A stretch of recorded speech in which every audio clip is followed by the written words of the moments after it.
নমস্কার বন্ধুরা, মিঠু কিচেনে সবাইকে স্বাগত জানিয়ে নিয়ে এলাম নতুন একটি রেসিপি, পিঠার রেসিপি, শীতের পিঠার রেসিপি। সুজি আর নারকেল দিয়ে পিঠাটা আমি তৈরি করব। প্রথমে কড়াইতে জল দিয়ে দিলাম, তারপর গুড় দিয়ে গুড়টা গলিয়ে নিয়ে দিয়ে দিলাম 1 বাটি সুজি।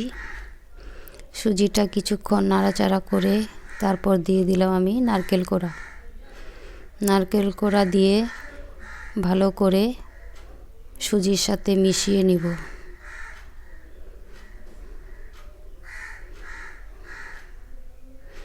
এবার কিছুক্ষণ নাড়াচাড়া করে সুজিটা মিশানো হয়ে গেলে দিয়ে দিব একটু গরম জল দিয়ে আবারও নাড়াচাড়া করে সুজির সাথে নারকেল ভালো করে মিশিয়ে নিয়ে একটা ডো তৈরি করে নিব।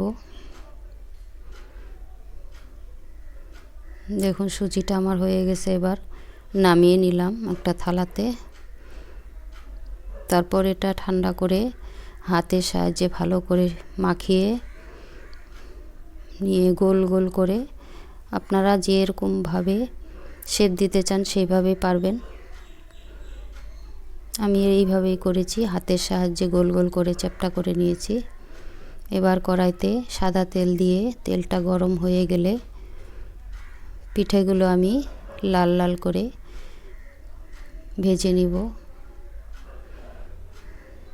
খেতে কিন্তু খুবই সুস্বাদু হয়, ভিতরটা একদম সফট।